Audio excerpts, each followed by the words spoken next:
This is Frostline economics. He conquered half of Europe. But Napoleon Bonaparte's most powerful weapon was not his army. It was debt. Cannons can win battles, but credit builds empires. In the early 1800s, Napoleon mastered both. This is the untold story of how a bankrupt general turned France's shattered finances into a global banking model, one that still shapes every modern economy today. Long before Wall Street or the IMF, there was Napoleon's financial machine. France did not begin the 19th century as a superpower. It began as a financial corpse. The revolution had destroyed the monarchy, the aristocracy, and most of all the money. By the mid-1790s, France had printed so much paper, currency, called assignats, that they were worth almost nothing. At one point, you could buy an entire house in Paris for the price of a loaf of bread if you were paying in assignats. Inflation devoured trust, and trust is the foundation of any financial system. When Napoleon seized power in 1799, he inherited a country that was bankrupt, exhausted, and hated by its creditors. The people were desperate for stability. Napoleon understood something most revolutionaries never did. Power does not just come from muskets. It comes from money that people believe in. He set out to restore that belief, not with gold alone, but with discipline, perception, and control. He began with psychology, declared that credit is to money what the soul is to the body. He knew you can create money out of trust. In 1800, he founded the Bank of France, a private institution under tight state control. It was part central bank and part propaganda machine. Its mission was simple: make people believe that French money meant something again. Unlike the chaos of the Revolution, Napoleon did not flood the country with paper. He issued new currency backed by silver and gold, and, even more powerfully, by his authority. Coins bore his face. France's money became Napoleon. The Bank of France began issuing stable notes and managing the nation's debt, giving merchants, soldiers, and citizens confidence that their pay would hold value. For the first time in a decade, France had a functioning financial system. But this was never only about economics. It was about control. Napoleon did not want a free market. He wanted a machine he could command. The bank answered to him. Its policies served as wars. Money and military became one system. War is expensive, and Napoleon's wars were astronomical. From Italy to Austria to Prussia to Russia, he needed a constant river of funding for weapons, horses, food, and men. He did not have the gold. He had something better. Credit. He perfected a trick modern governments still use: borrow against future victories. He issued government bonds that promised repayment after conquests. Merchants and bankers bought them, betting on his success. Victory increased confidence. Each treaty pushed bond prices higher. The wars seemed to finance themselves as long as he kept winning. War created debt. Debt created money. Money created more war. Napoleon conducted the cycle like a symphony. Behind him stood a new class of financiers who understood the game. Banking houses speculated on his campaigns, traded war bonds, and moved specie through blockades. Finance became a second battlefield, silent and invisible, but just as deadly. Napoleon saw financiers as both allies and tools. He said that money has no motherland, that financiers are without patriotism. He needed them, and they needed him. Together they built a European system based on perpetual motion, debt backed by war. There was a dark truth inside the machine. It worked only if everyone believed it could never stop. Confidence is a fragile currency. It can buy time, but not truth. By 1805, truth was catching up. The Napoleonic Wars were devouring resources measured in today's billions. Gold, silver, credit, supplies. The Bank of France, once hailed as savior, was quietly issuing paper it could not fully back. Every victory brought new territory and new costs. Armies to feed, cities to rebuild, pensions to pay, loans to renew.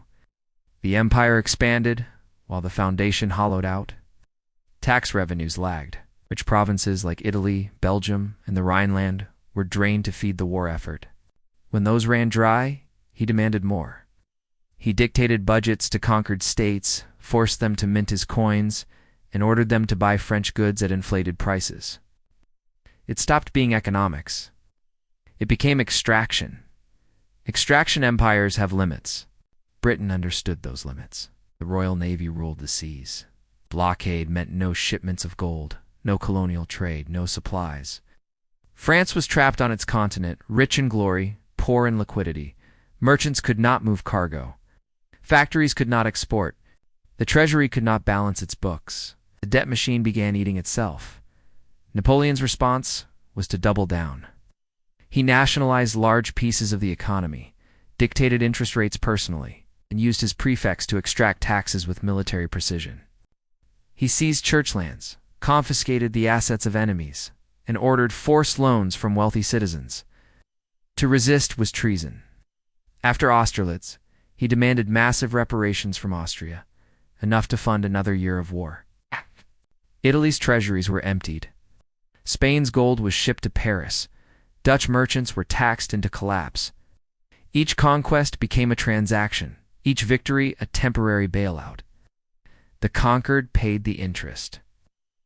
France enjoyed the illusion of wealth. Asterisk, for a time the illusion held. Paris gleamed. Soldiers were paid. The franc was praised as stable. Napoleon built institutions to make the system look legitimate. Stock exchanges, customs houses, mints. But behind the polished facade stood a structure held together by belief alone. The moment belief cracked, collapse would follow. It was, in every sense, an early form of monetary imperialism. France ruled with debt, as well as with armies. It exported its credit system across Europe the way the dollar system would later spread across the world. Allies were pushed to borrow in French currency, bank with French institutions, and trade on French terms. Money became an extension of empire. Across the Channel, Britain watched and learned. The British understood what Napoleon was building and feared it. They also saw the weakness. They built something more durable. The Bank of England became the heart of a rival model, one rooted not in command but in confidence. Britain invited investors to profit from her. Government bonds, the famed consols, became Europe's safe asset. Aristocrats, merchants, even foreign rulers poured money into London because they trusted British credit to survive whatever came. Napoleon's regime was a dictatorship of finance. Britain's was a democracy of debt. That difference proved decisive. Every French war demanded more coercion, more debt, more faith in one man. Every British war strengthened institutions, markets, the navy, and the pound. Napoleon ruled by command. Britain ruled by trust. The real war was fought in bond markets and on balance sheets. The empire that could borrow longest would survive. The power that could issue paper others believed in would rule. In 1806, Napoleon tried economic retaliation. The Continental system banned British goods from Europe. He hoped to strangle British trade and kill British credit. But empires of control underestimate resilience. Britain rerouted trade to the Americas, to India, to Asia. The Navy enforced new routes. Merchants found new buyers. Colonies filled the gaps. Continental Europe, especially France's allies, suffocated. Without British goods, prices soared. Sugar, coffee, textiles, iron became luxuries. Factories closed, ports emptied. Towns went hungry, black markets flourished. Smuggling exploded. Corruption became the unofficial economy. The embargo meant to destroy Britain, isolated France instead. By 1810, allies began breaking the rules in secret, smuggling through neutral ports and bribing officials. Napoleon cracked down harder, but repression deepened the rot. The machine was running out of fuel. By 1812, the illusion cracked. Napoleon's army still marched, but they marched on credit. Pay lost value. Supplies lagged. Morale fell. The invasion of Russia drove a financial fantasy into the snow. The campaign collapsed. So did the empire's last line of credit. French paper lost credibility. Merchants refused government notes. The Bank of France borrowed from private houses just to stay solvent. Army quartermasters issued their own script to keep trade alive. The man who believed credit was immortal was now bankrupt in every sense. His empire had eaten itself. History does not erase architects. In defeat, Napoleon's financial system survived him. When the monarchies returned, they did not dismantle the Bank of France. They understood its power. Whoever controlled credit controlled the nation. They kept it and refined it. The Bank of France became a model for serious central banks that followed, a hybrid of private capital and public authority. It could issue currency, manage debt, stabilize markets, and fund wars while presenting an image of independence.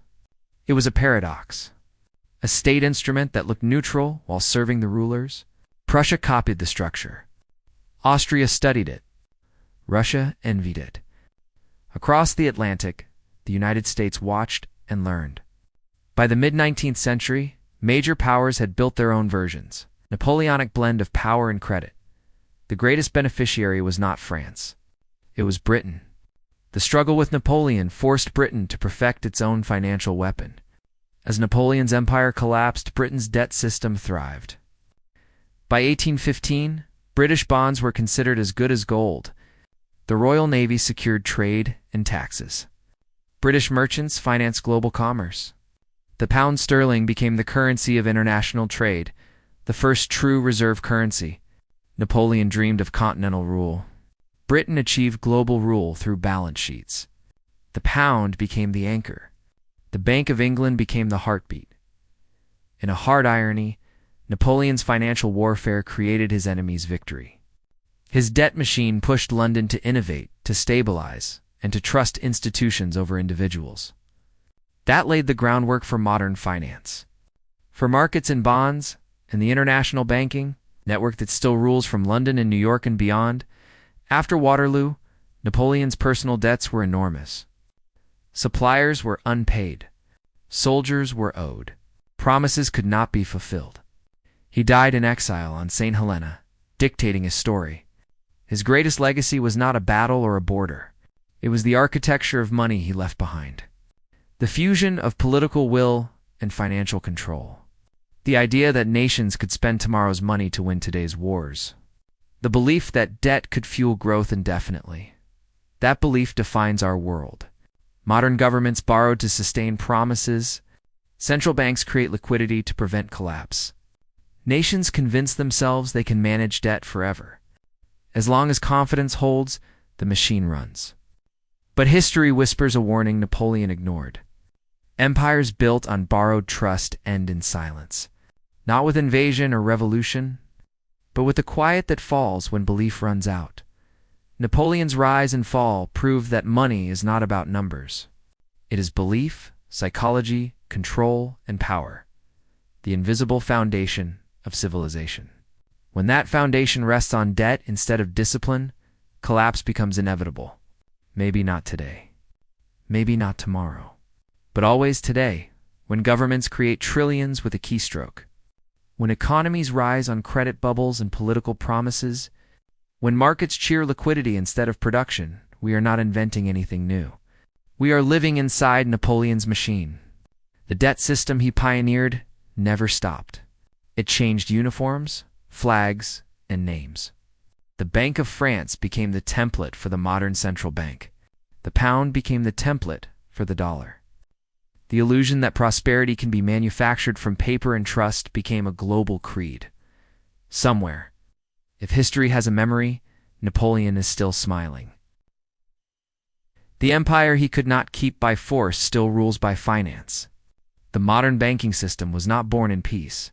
It was born in war, on European battlefields, under the weight of ambition, greed, and belief. Napoleon Bonaparte did not only redraw the map of Europe, he redrew the map of money. The system we live in today's central banks, enduring debt. Managed confidences, the empire he never lost. If this gave you a new perspective, remember, this is Frostline economics. The answers are not hidden in the future. They are written in the past.